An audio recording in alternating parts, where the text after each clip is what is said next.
Oke, saya ucapkan selamat malam buat kita semua. Selamat malam. Puji Tuhan, kita sudah memasuki KKR yang keberapa? Kedua ya. Terima kasih sebelumnya Bapak Ibu ya sudah hadir hingga hari ini. Dan yang paling unik adalah ketika ada lagu pujian ibu-ibu, lagu ibu-ibu manggil yang belum tahu lagu siang ini, unik sekali. Ya, ibu ini baru mempelajari akan lagu kita, makanya saya dalam hati saya kenapa diajak, tapi lebih kerennya lagi ibu ini mau ya. Jarang orang bisa diajak itu langsung mau, tapi ini cuma ibu ini aja yang baru saya lihat ini langsung diajak oleh ibu-ibu tadi untuk lagu pujian ke depan, mau ya. Ini luar biasa ibu ini. Walaupun dia kata lagunya, dia berani dengan PD-nya, dengan ya keberaniannya itu sudah luar biasa itu. Jadi terima kasih untuk ibu-ibu ya, bukan ibu ini yang telah melakukan lagu pujian buat kita, dan biarlah itu semuanya untuk hormat dan kemuliaan bagi nama Tuhan. Amin. Amin ya. Nah, kita akan memasuki Bapak Ibu kabar kesukaan bagi saudara ya. Dan untuk tema hari ini adalah apa? Kabar kesukaan bagi yang apa? Menuruti perintahnya. Masih ingat yang kemarin itu apa judulnya? Ini nggak kuis ya. Nanti pas selesai ibadah ini nanti ada kuis. Selesai khotbah nanti ada kuis. Ada ingat judul kemarin apa? Kesukaan bagi apa? Kabar kesukaan bagi apa? Ini nggak akan kelihatan ini, cuma duduk diam, lupa langsung ke rumah. Iya. Itu judul besar. Tapi untuk tema yang kemarin, kabar kesukaan bagi yang mempercayai Allah, untuk Tuhan sama saja. Oke, nanti kalau ditanya lagi jangan lupa Bapak Ibu ya. Semoga nanti ingat, karena kemarin itu mempelajari tentang apa? Pencipta. Nah, sekarang kita akan mempelajari tentang bagaimana menuruti perintah Tuhan. Nah, simak baik-baik Bapak Ibu ya. Tapi sebelum itu selagi kita berdoa. Kita berdoa. Oh Tuhan, saat ini kami akan mendengarkan akan penggambaran Tuhan lewat hamba-Mu. Utarakan Tuhan, biarlah Roh Kudus akan memimpin kami untuk menuntun kami siap mendengarkan firman Tuhan. Terima kasih Tuhan, Kau sungguh baik, dalam nama Yesus Haleluya. Amin. Oke, ini sebagai ilustrasi ya. Bapak Ibu, apa yang Bapak Ibu lihat? Ya, bendera ya. Warnanya apa? Ya, merah putih kan, biru hitam ya Bapak Ibu. Nanti dikira buta warna ini. Merah putih. Di situ dikatakan struktur dan jenis-jenis peraturan di Indonesia menurut UU nomor 12 tahun 2011 tentang pembentukan peraturan perundang-undangan itu ada 7. Jadi ilustrasi ini menjelaskan bahwa di negara kita ya, menurut peraturan undang-undang ada 7 yang menjadi sahnya berdiri Indonesia ya. Nah, ketujuh itu apa? Kita pelajari. Yang pertama, singkat ceritanya, ada namanya UUD 1945. Tahu UUD Bapak Ibu ya? Undang-undang dasar. Dan ini adalah hukum tertinggi daripada undang-undang yang lain. Kalau kita mau sebutkan nanti makan waktu. Nah, yang kedua, ada namanya di dalam peraturan di Indonesia ketetapan Majelis Permusyawaratan Rakyat atau disingkat dalam TAP MPR.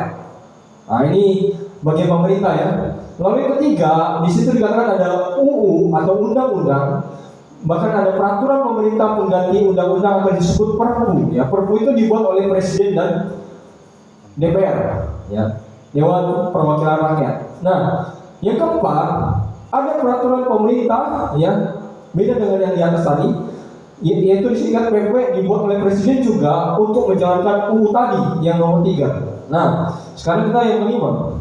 Yang kelima ada namanya peraturan Presiden. Ini peraturan ini hanya ya yang buat Perpres untuk mengatur kebijakan tertentu. Jadi ada hal-hal yang mungkin presiden ingin arahkan Indonesia ini sesuai dengan kebijakan daripada presiden. Lalu keenam, peraturan daerah atau disebut perda. Ini khususnya untuk setiap kabupaten ya, dibuat oleh DPRD dan kepala daerah seperti gubernur, bupati, wali kota.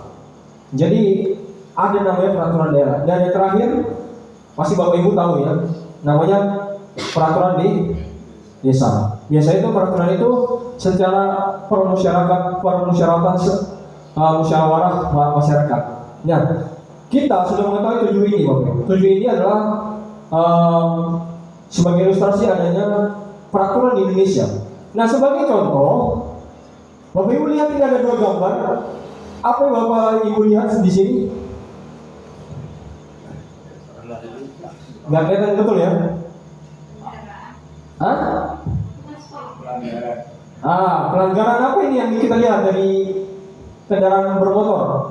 Dari dua gambar ini? Hah?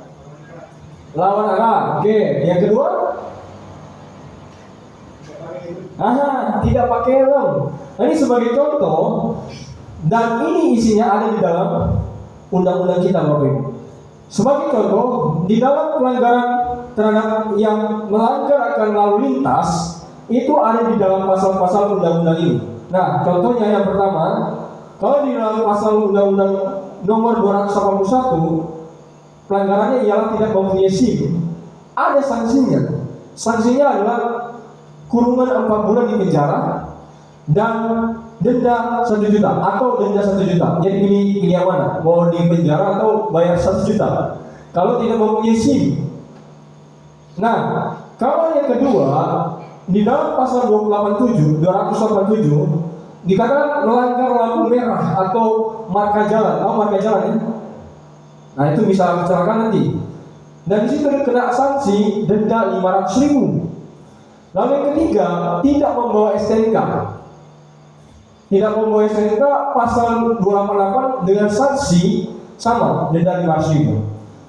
Kemudian yang keempat, di dalam pasal 291 tidak memakai helm, kena sanksi kurungan 1 bulan di penjara atau denda 250.000.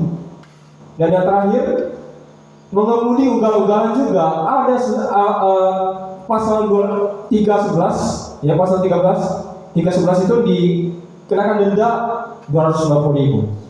Jadi segala peraturan itu banyak. Ada sekitar ribuan negara Indonesia membuat itu supaya Indonesia ini damai dan sejahtera. Bagaimana dengan surga, Bapak Ibu? Apakah surga ada peraturan? Atau lebih sederhananya, ketika kita mengikuti Tuhan, apakah ada peraturan di dalam mengikuti Dia? Ada ya. Bagaimana Tuhan mau menempatkan kita ke surga, tapi kalau kita masih tidak beraturan, ya kan?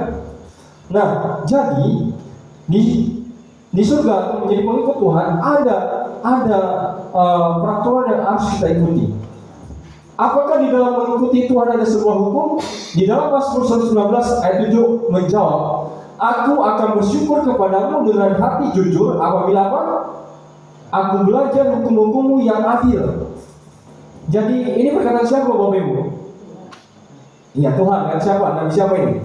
Kalau di dalam kitab Mazmur, Daud, ya. Jadi Daud menyadari ketika dia berada di dalam hubungan dengan Tuhan, ada hukum-hukum yang perlu dia belajari, ya, menjadi pembelajaran hidup bagi kehidupan Daud. Bagaimana dengan kita? Ya, sama.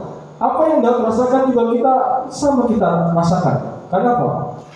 Karena di sini dikatakan apabila aku belajar hukum-hukummu yang adil. Jadi kita akan melihat bahwa Allah di dalam hukumnya ada keadilan, bukan kekacauan, bukan kerusuhan, bukan ketidakpatuhan terhadap hukum-hukum. Jadi semua itu, ya, Tuhan mau hukum-hukum ini kita harus melihat, ya, apa yang Tuhan inginkan dalam perintah-perintahnya, Bapak Ibu. Nah, yang kedua, apa kegunaan hukum itu kepada Tuhan? Kegunaan hukum itu di dalam kita ini kepada Tuhan itu untuk apa? Yohanes 15 ayat 15 mengatakan, jikalau kamu mengasihi aku, apa kata? kamu akan menuruti segala perintahku. Jadi ketika kita mengikuti hukum itu ada kegunaannya Bapak Ibu, yaitu mengasihi Tuhan. Nah, inilah yang paling penting, dan kita tidak boleh lupa bagaimana cara mengasihi Tuhan. Bukan hanya berbuat baik saja kepada orang lain, tapi juga tak kalah penting untuk berbuat baik kepada Tuhan. Dengan apa? Mempelajari hukum-hukumnya. Nah, di sini dikatakan yang ketiga, di mana awal mulanya hukum atau perintah itu ada di bumi. Di mana awal mulanya Bapak Ibu? Ada yang tahu? Di kisah mana mulanya ada perintah atau hukum itu? Di Taman Eden. Jadi ingat, pertama kali Tuhan memberikan perintah di bumi di Taman Eden. Jadi di dalam Kejadian 2 ayat 16-17 ya, ada yang bisa bacakan Kejadian 2 ayat 16-17. Kita harus sesuai dengan segala tulisan yang dihilangkan Allah, supaya kita tidak lari. Di dalam Kejadian 2 ayat 16-17, ada yang bisa kita tolong dibacakan? Kejadian 2 ayat 16 dan 17. Lalu Tuhan Allah memberi perintah ini kepada manusia, semua pohon dalam taman ini boleh kau makan buahnya dengan bebas, tetapi pohon pengetahuan tentang yang baik dan yang jahat itu janganlah kau makan buahnya, sebab pada hari engkau makannya pastilah kau mati.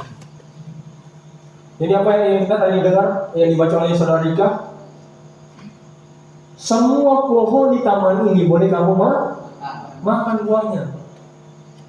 Buahnya yang bukan pohonnya, buahnya. Tapi tengah-tengah taman itu ada pohon apa? Pengetahuan yang baik dan yang jahat. Apa yang Tuhan minta sama Adam dan Hawa? Jangan dimakan. Bahkan menyentuh buahnya pun dilarang oleh Tuhan. Itulah perintah pertama kali Tuhan berikan kepada Adam dan Hawa, Bapak Ibu. Ya, itulah perintah yang pertama kali. Perintah untuk tidak memakan buah-buah pengetahuan yang baik dan yang jahat itu. Nah, kemudian yang keempat Bapak Ibu, adakah perintah lain yang perlu diketahui secara tertulis? Tadi kan secara lisan Tuhan menyampaikan lewat muka dengan muka kepada Adam dan Hawa. Nah, sekarang secara tertulis, supaya apa? Supaya manusia ini tidak lupa kata Tuhan, ya. Supaya tidak lupa, maka Tuhan menulis ini. Pada saat kapan Tuhan menulis secara tertulis hukum itu? Di zaman Musa. Jadi hukum ini Bapak Ibu, jangan pernah kita lupakan sejarah ini. Musa memegang dua batu. Nah, tulisan langsung dari siapa? Dari Allah. Bayangkan Bapak Ibu, Allah dengan pedulinya kepada kita, maka Dia memberikan dua batu itu kepadamu. Dan Musa memberikan kepada siapa? Bangsa Israel. Jadi, ini diberikan kepada Musa dan bangsa Israel untuk apa? Untuk menuruti perintah Tuhan. Bayangkan dari surga Tuhan menulis lalu diberikan secara langsung kepada Musa. Inilah warisan yang pertama diberikan oleh manusia, yaitu dua batu ini. Warisan yang pertama. Dan warisan ini pernah dijatuhi oleh Musa. Kenapa?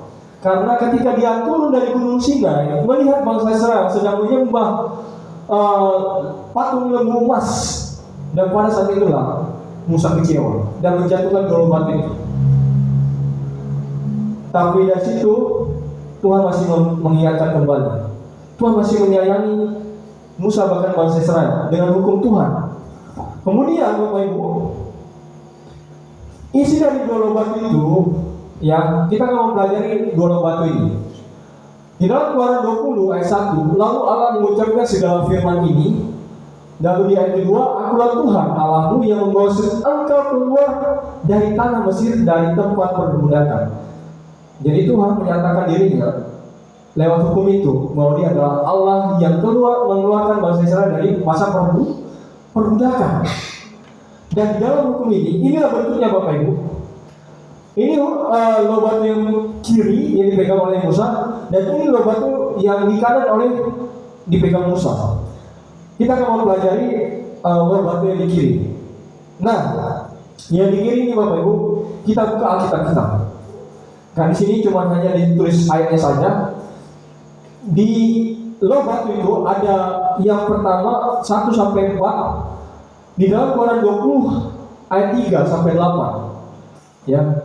Tapi kita baca satu-satu dulu. Keluaran 20 ayat 3 dia bisa bacakan orang-orang muda atau ibu, bapak ibu yang punya Alkitab atau Alkitab.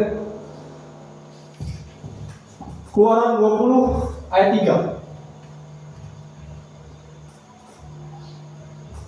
Apa isi dari loh batu ini yang dipegang oleh Musa di tangan kiri? Keluaran 20 ayat yang 3. Ah. Jangan ada padamu Allah lain tiada batu. Oke, jangan ada padamu Allah lain tiada. Apa maksud Tuhan di ayat yang di perintah yang pertama ini? Bahwa Tuhan mau Musa dan bangsa Israel hanya menyembah satu Tuhan yang esa, Tuhan yang adalah sang pencipta langit bumi, Tuhan yang maha kuasa. Ya, maka Tuhan bilang di hukum pertama, jangan ada padamu Allah lain di hadapanku. Tapi bangsa Israel malah menyembah patung lembu emas yang diyakini untuk memberikan kepada bangsa Israel kebahagiaan, kemakmuran. Maka mereka menyembah patung itu. Maka Tuhan membuat hukum pertama ini supaya kita saat ini yang mengetahui hukum pertama ini hanya kepada Yesuslah Tuhan satu-satunya jalan. Lalu yang kedua, Keluaran 20 ayat 4. Ada yang bisa bacakan? Keluaran 20 ayat 4. Keluaran 20 ayat 4. Ah. Jangan membuat bagimu berhala yang menyerupai apapun yang ada di langit, di atas, atau yang ada di bumi di bawah, atau yang ada di dalam air di bawah bumi. Jangan ada padamu, jangan membuat bagimu patung. Tuhan menyuruh kembali lagi bangsa Israel, lebih spesifik lagi, lebih detail lagi, lebih lengkap lagi. Bukan hanya dewa saja yang selain daripada Allah, tapi patung juga tidak boleh dibuat, bahkan disembah. Lalu di hukum ketiga, Keluaran 20 ayat 7. Keluaran 20 ayat 7. Iya. Jangan menyebut nama Tuhan Allahmu dengan sembarangan, sebab Tuhan akan memandang bersalah orang yang menyebut namanya dengan sembarangan. Jangan menyebut nama Tuhan Allahmu dengan sembarangan. Gimana ini Bapak Ibu? Apa yang dimaksud Tuhan di dalam hukum ketiga ini? Tuhan mau ketika kita memakai mulut kita, jangan sembarangan mengucapkan nama Tuhan, sumpah demi nama Tuhan, lalu membenarkan diri kita demi nama Tuhan. Itu salah. Sehingga kalau kita melanggar akan itu, yaitu hukum ketiga. Jangan menyebut nama Tuhan lalu dengan sembarangan. Ya. Lalu oke. Maksudnya kalau itu bahasa dari kita, kadang kita tersandung terus ngomong ya Tuhan itu termasuk di situ ya hukum itu. Kalau saya memberikan pandangan, ya kita kalau sering-sering tersandung mengucapkan nama Tuhan, ya alangkah baiknya jangan. Tapi itu sudah melakukan kesalahan. Ya. Itu menurut pandangan saya. Kalau kita mengungkapkan Tuhan karena ucapan syukur, mengucapkan Tuhan karena kebaikan atau kemurahan Tuhan, itu masih bisa kita sebutkan nama Tuhan. Tapi kalau kita gunakan nama Tuhan di tempat yang tidak tepat, sehingga kita merasa menyalahkan Tuhan, ini yang salah. Kalau kita jalan, Iya kan, tersandung. Baru bilang spontan, ya Tuhan gitu. Itu nggak boleh. itu sebenarnya nggak boleh. Disarankan jangan. Kalau kita katakan begitu.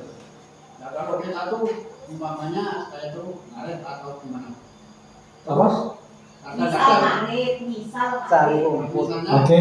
ngaret, Oke. terus ya kena Ngarit. ngaret, terus saya bilang dalam nama Yesus itu juga salah. Ngarit. Iya. Itu kan Bapak Ibu, Bapak kan Pak Kasem berdoa kan, bukan menyalahkan. Iya, kalau Bapak berdoa bekerja dalam nama Yesus, nggak apa-apa. Kalau dalam salah bekerja. Itu posisinya kena arit, tangannya kena. Oh, kena langit. Iya. Jadi Ini pun loh ceritanya. Oke, Maka oke. dia ke ladang. Oke, ladang.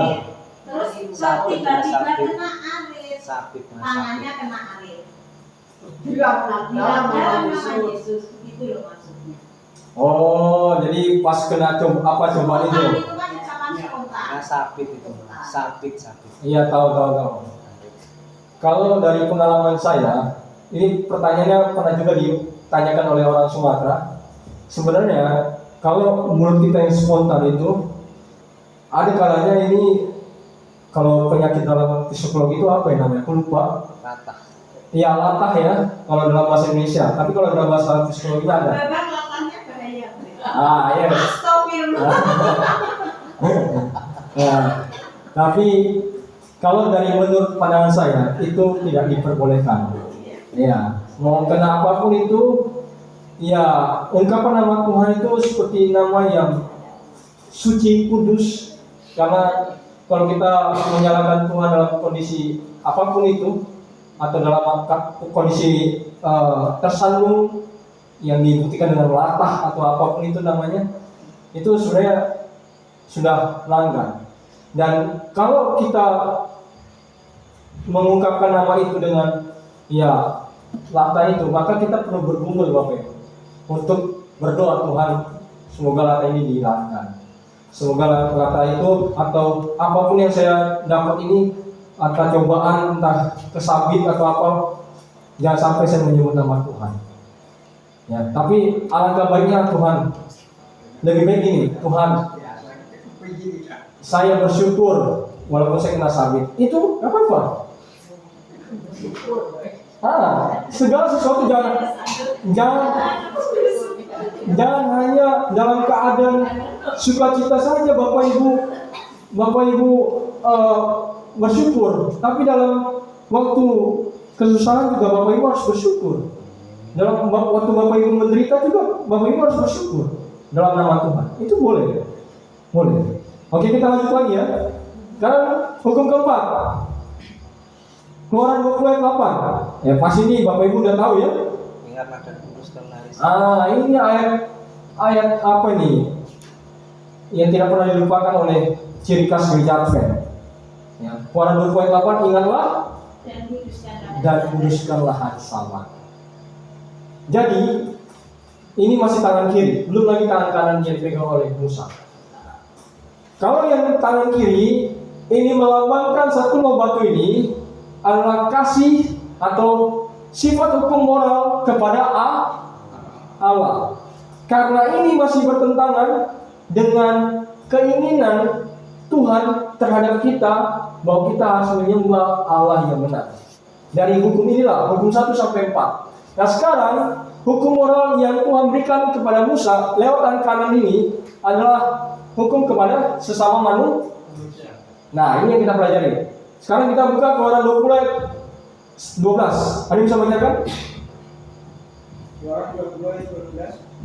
Hormatilah ayahmu dan ibumu, supaya kamu bertumbuh di tanah yang diberikan Tuhan Allahmu kepadamu. Oke, hormatilah ayahmu dan ibu. Jadi Tuhan menginginkan kita yang masih ada orang tua harus menghormati, tunduk, ya bukan menyembah, tapi tunduk. Apa yang diminta oleh orang tua, ya ikuti. Mungkin ada kebaikan-kebaikan yang orang tua mau sampaikan kepada kita. Dan yang keenam, inilah Keluaran 20 ayat 13. Hukum keenam ini. Coba dia bisa bacakan. Jangan membunuh. Ini juga paling penting Bapak Ibu.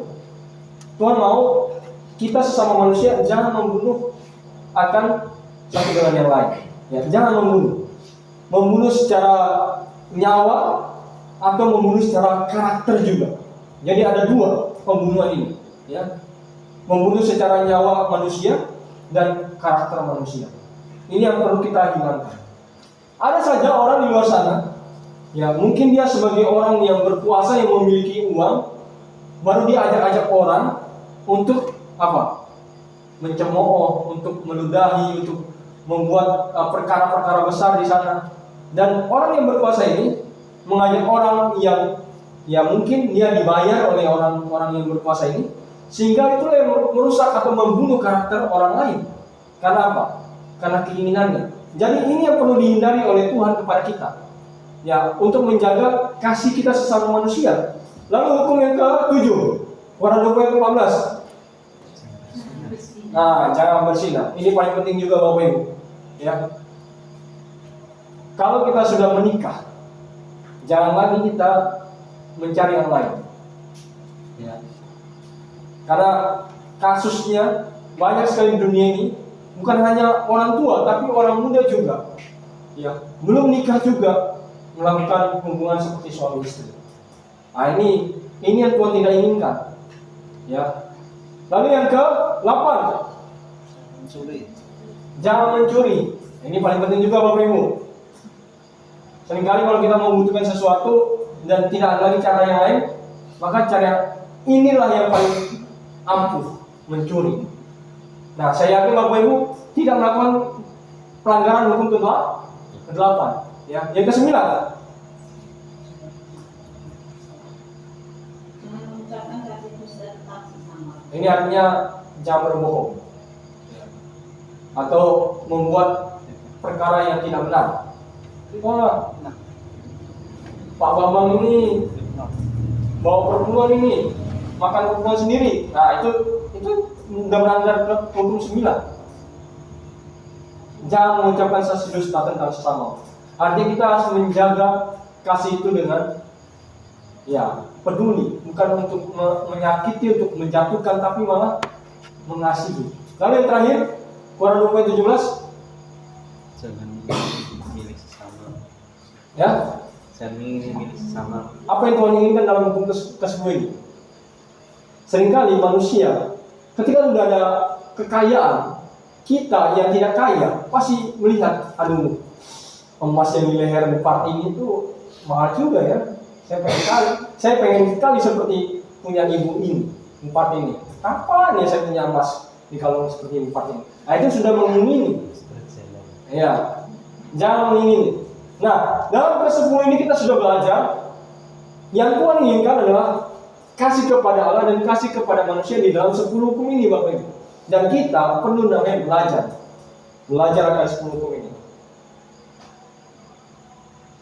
Dan di sini katakan kiri adalah kasih kepada Allah dan kanan kasih kepada manusia. Pertanyaan kelima, apakah berlaku di zaman Yesus terhadap 10 hukum yang diberikan oleh Allah kepada Musa? Apakah masih berlaku di zaman Yesus? Masih, Bapak Ibu. Di dalam Matius 5:17, apa yang dikatakan Yesus kepada Petrus? Janganlah kamu menyangka bahwa aku datang apa? Untuk meniadakan atau menghilangkan hukum Taurat atau kitab para nabi. Aku datang bukan untuk meniadakannya, melainkan apa? Untuk menggenapinya.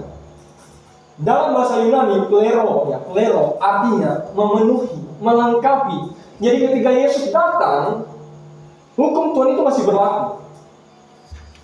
Untuk apa? Memenuhi, melengkapi, atau dibilang yang paling sederhananya, meneladani apa yang Tuhan sudah sampaikan kepada Musa. Di zaman Yesus itu masih berlaku, ya, di zaman Yesus. Nah, kemudian di dalam Lukas 4:16 sebagai contoh pembuktian bahwa Yesus telah melakukan 10 hukum itu, sudah memenuhi hukum itu, sudah melengkapi hukum itu. Di dalam Lukas 4:16, ia datang ke Nazaret tempat ia dibesarkan, dan menurut kebiasaannya pada hari Sabat ia masuk ke rumah ibadah, lalu berdiri hendak membaca dari Alkitab. Tidak ada tertulis oleh Yesus menurut kebiasaannya dari kecil dia beribadah di hari Jumat atau hari Minggu, tidak ada, atau hari lain. Malah hari Sabat atau disebut Sabtu, hari ke-7, ya, itulah yang Yesus lakukan. Ya. Coba lihat di dalam Matius 28 ayat 1. Ada yang bisa bacakan? Ini sebagai ayat penambahan, sebagai bukti tentang perbedaan antara hari yang lain, ya, hari Sabtu dengan hari yang lain. Matius 28 ayat 1. Ada yang bisa bacakan? Setelah hari Sabat lewat, menjelang menyingsingnya fajar pada hari pertama minggu itu, pergilah Maria Magdalena dan Maria yang lain menengok kubur itu. Pada hari apa Maria menengok kubur itu? Hah? Pada hari apa Bapak Ibu? Tadi sudah baca apa? Hah? Sabat lewat.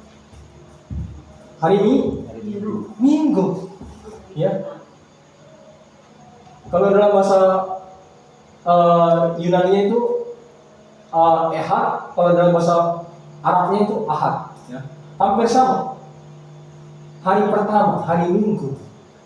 Ya.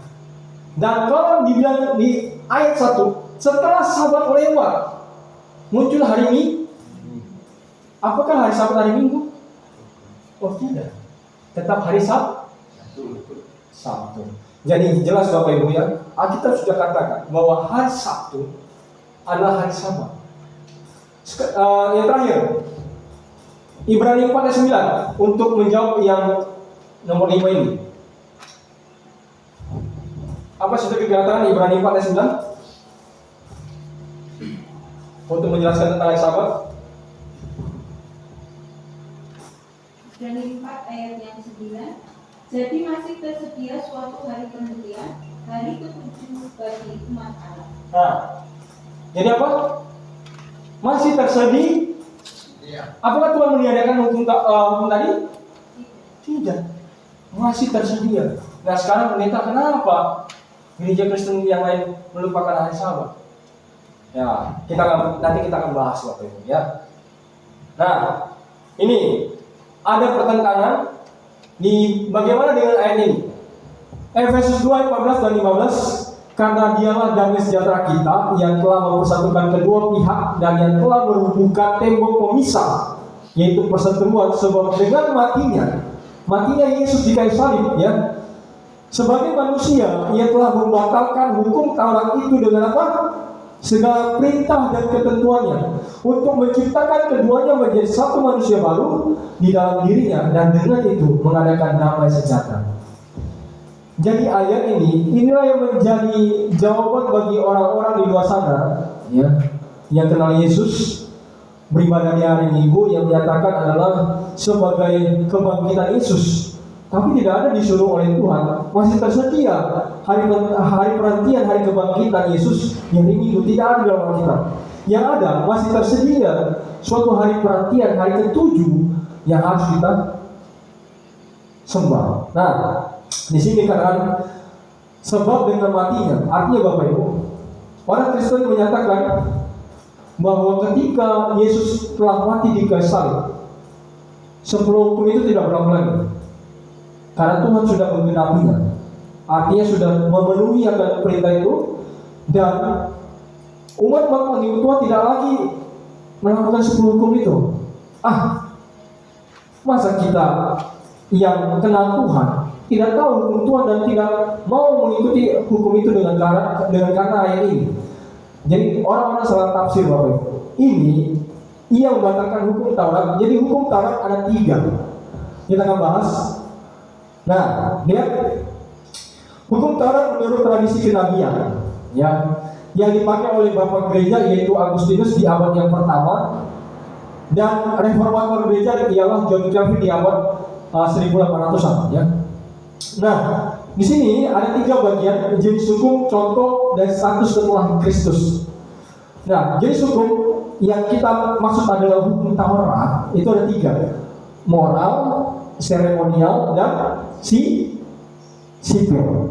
Ingat, hukum Taurat ada 3 ya. Ada hukum moral, hukum seremonial, dan hukum sipil. Nah, contoh hukum moral itu adalah 10 hukum. Di sini dikatakan oleh Bapak Agustinus ya, status setelah Kristus tetap berlaku dalam terkasih. Artinya menurut Bapak Gereja saja menyatakan bahwa 10 hukum itu masih berlaku. Walaupun setelah Yesus Kristus mati, hukum ini masih berlaku ya. Karena dalam masa penghakiman nanti akan dicatat siapa yang melanggar 10 hukum Bapak Ibu. Ya, dalam buku-buku yang Tuhan sudah buat nanti ya. Dan yang kedua, seremonial. Ya, jenis hukum ini contohnya adalah korban. Korban menurut orang Yahudi dalam tradisinya, ya, mereka ketika di dalam kemah suci, mereka kalau melanggar akan hukum ini, pasti mereka akan membawa korban lembu atau domba yang masih muda yang tidak bercacat untuk dipersembahkan di rumah ibadah atau di kemah suci atau di sinagog. Ya, jadi ketika orang Yahudi membawa persembahan itu, dia menyadari kesalahannya. Tapi menurut Bapak Gereja, ya, status setelah Kristus tentang seremonial pada korban itu, ya, digenapi dan tidak lagi berlaku. Nah, ini yang dimaksud tidak berlaku, Bapak Ibu. Maka kenapa Rasul Paulus menjelaskan kepada jemaat Efesus? Karena di jemaat Efesus selalu bertentangan dan berseteru terhadap mana yang perlu dituruti, mana perintah Tuhan. Maka inilah yang perlu ditiadakan, yaitu mengenai korban bakaran. Dan bukan itu saja, Bapak Ibu. Mengenai hari raya, kalau di orang Yahudi ada namanya hari raya Gunung Daun, hari raya Sabat. Hari raya Sabat itu bukan Sabat mingguan, ya. Kan kita merayakan Sabtu kita di hari ketujuh atau Sabtu itu kan Sabat mingguan. Tapi ini hari raya Sabat itu ini adalah tahunan, ya, tahunan. Jadi orang Yahudi masih memakai itu. Tapi ketika Yesus ada, itu sudah tidak berlaku lagi, tidak diadakan lagi. Nah, yang ketiga, hukum sipil. Hukum sipil ini sama seperti hukum Indonesia, ya, hukum Indonesia. Tapi di dalam contoh yang diberikan oleh Agustinus itu hukum masyarakat Israel. Hukum masyarakat Israel itu contohnya kalau dia punya hukum sipil itu seperti ini. Kalau dia mau beribadah, jangan pernah jauh dari tempat ibadah itu. Nah, ketika kalau jauh dari tempat ibadah itu, dia sudah melanggar akan hari Sabat. Itulah namanya hukum sipil. Itu yang dilakukan oleh orang Yahudi. Padahal Tuhan tidak melakukan itu, tapi itu dibuat oleh orang Israel. Nah, apa dikatakan oleh Bapak Gereja? Tidak berlaku, tapi prinsipnya bisa dijadikan dan dipakai untuk, ya, supaya kita menjadi masyarakat yang baik. Boleh dipakai, tapi untuk Tuhan tidak. Hukum sipil ini. Nah, kita kembali lagi. Yang keenam, apa keuntungan ketika saya menuruti perintah Tuhan? Apa keuntungannya? Di dalam Zefania 2 ayat 3 di dalam Perjanjian Lama, carilah Tuhan, hai semua orang yang rendah hati di negeri yang melakukan hukumnya, carilah keadilan, carilah kerendahan hati, mungkin kamu akan terlindungi pada hari kemurkaanku Tuhan. Apa yang kita dapat dari ayat ini, Bapak Ibu? Apa keuntungan yang pertama? Terlindungi pada hari kemurkaan Tuhan. Artinya, ketika kita sudah melakukan hukum Tuhan, bukan menjadi jaminan kita selamat, Bapak Ibu. Bukan.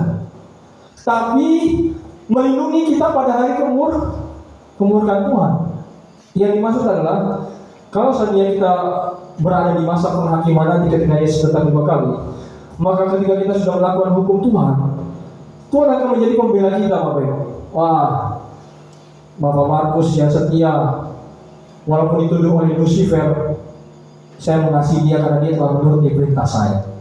Apa nggak senang ketika kita dibela oleh Tuhan dari tuduhan Lucifer nanti di masa penghakiman? Ya, itulah pentingnya ketika kita melakukan hukum Tuhan. Nah, yang kedua, keuntungannya adalah di dalam Ulangan 26 ayat 16 sampai 17 mengatakan, pada hari ini Tuhan Allahmu memerintahkan engkau melakukan ketetapan dan peraturan ini. Ternyata ketetapan peraturan ini juga masih diarahkan. Lakukanlah semuanya itu dengan setia, dengan segenap hatimu dan dengan segenap jiwamu. Ayat 17 mengatakan engkau telah menerima janji daripada Tuhan pada hari ini bahwa Ia akan menjadi Allahmu. Ini keuntungan kita. Ketika kita menuruti perintah Allah, Ia akan menjadi Allahmu, dan engkau pun akan hidup menurut jalan yang ditunjukkannya. Jadi Tuhan melihat orang-orang yang setia kepada perintahnya akan menjadikan Allah bagi dia, dan akan ditunjukkan jalan dari Allah kepada dia. Wah, ini luar biasa Bapak Ibu, keuntungan yang kedua ini. Kemudian yang ketiga, keuntungannya di dalam Ulangan 26 ayat 18 mengatakan, dan Tuhan telah menerima janji daripadamu pada hari ini bahwa engkau akan menjadi umat kesayangannya seperti yang dijanjikan kepadamu, dan bahwa engkau akan berpegang pada segala perintah. Apa yang menjadi keuntungan ketika kita menuruti dan memegang segala perintah Tuhan? Bahwa engkau akan menjadi umat kesayangan. Luar biasa ya. Menjadi umat kesayangan bukan menjadi Allah, bukan hanya menjadi Tuhan Allah kita, tapi menjadi umat kesayangannya. Artinya kebutuhan kita akan Tuhan ketahui dan Tuhan penuhi sesuai dengan kehendak Tuhan, Bapak Ibu. Nah, keuntungan yang lain, Ulangan 26 ayat 19 mengatakan, dan ia pun akan mengangkat engkau di atas segala bangsa yang telah dijadikannya untuk apa? Menjadi terpuji, ternama, dan terhormat. Maka engkau akan menjadi umat yang kudus bagi Tuhan Allahmu seperti yang dijanjikannya. Keuntungan yang paling teristimewa, kita akan menjadi umat yang dipuji oleh malaikat, ternama di malaikat, terhormat di malaikat juga. Ya? Dan paling penting, kita akan menjadi umat yang suci, umat yang kudus ketika kita melakukan perintah Tuhan. Ini janjinya, janji firman Allah. Ya, ketika kita melakukan perintah Tuhan, luar biasa. Jadi kesimpulan dari keuntungan ini, Bapak Ibu, kesukaan bagi orang yang telah menuruti perintahnya ada 5. Kita ulangi lagi. Yang pertama, kita akan terlindungi pada akhir zaman. Lalu yang kedua, menjadi umat kesayangan. Yang ketiga, dia akan menjadi Allah kita dan hidup menurut jalan Tuhan. Dan yang keempat, menjadi umat yang terpuji, ternama, dan terhormat. Dan yang terakhir, ketika kita menuruti perintah Allah, kita akan menjadi umat yang kudus. Bapak Ibu, inilah waktunya kita boleh belajar ya, dan diajak oleh Tuhan ya, untuk kita saat ini, khususnya bukan hanya bangsa Israel, tapi umat Pracimatoro ya, yang hadir menyaksikan kebenaran Tuhan, di mana Wahyu 14 ayat 12, yang penting di sini ialah keturunan orang-orang kudus yang dimaksud oleh kita, yang menuruti perintah Allah dan iman kepada Yesus. Apa maksud dari pendeta? Ketika kita sudah menerima Yesus ya, bagi umat-umat Tuhan yang telah dibaptis dalam nama Yesus, yang adalah Tuhan atas hari Sabat, jangan pernah kita tinggalkan iman kita, karena kita sudah ditebus, dibayar telah lunas dengan kesetiaan kita, dengan kepercayaan kita bahwa Tuhan adalah Yesus Kristus. Bahkan saat ini yang belum menerima baptisan yang adalah Tuhan Yesus sebagai Tuhan atas hari Sabat, inilah waktu kesempatan kita mulai belajar kembali di mana pentingnya menuruti hukum Tuhan. Hukum moral ini jangan pernah dihilangkan dan jangan pernah dilupakan, karena itu menjadi kebaikan kita untuk terlindung daripada akhir zaman. Bahwa ketika kita menuruti perintah Allah, kita akan dijadikan oleh Tuhan umat kesayangan. Bahkan yang paling terpenting, Tuhan ingin kita menjadi umat kekudusan. Maka dari itu Bapak Ibu, bagi kita yang percaya terhadap hukum Tuhan, ini adalah hukum yang paling termanis. Hukum Tuhan adalah yang paling dicintai oleh kita, karena kita membuktikan bahwa Yesus adalah Allah yang adil, Allah yang berkemurahan. Maka saya undang Bapak Ibu yang percaya terhadap 10 hukum ini yang masih berlaku untuk memuliakan nama Tuhan ya, untuk memuliakan nama Tuhan, kita boleh bangkit berdiri. Kalau tidak percaya terhadap 10 hukum, boleh duduk saja. Karena Tuhan adalah Allah yang hadir, Allah yang maha kuasa, dan inilah salah satu bukti kita mencintai Tuhan, mencintai dan mengasihi Tuhan dengan cara menuruti 10 hukum. Dan saat itu Bapak Ibu, ketika Bapak Ibu sudah bangkit, berarti Bapak Ibu sudah menerima kabar kesukaan bagi yang telah menuruti perintah Tuhan. Dia akan menjadi umat yang paling teristimewa. Dan Tuhan Yesus akan mengatakan, inilah umatku yang kukasih, kepadanya aku berkenan. Biar oleh pelajaran ini Bapak Ibu, kita boleh mengingat 10 hukum itu adalah sebagai pembelajaran yang tidak pernah henti-hentinya untuk kita mengenal siapa Tuhan kita, siapa Allah kita di dalam 10 hukum ini. Karena Tuhan ingin mengasihi dan kita mengasihi Tuhan. Kita berdoa. Ya Tuhan, terima kasih untuk pengkabaran.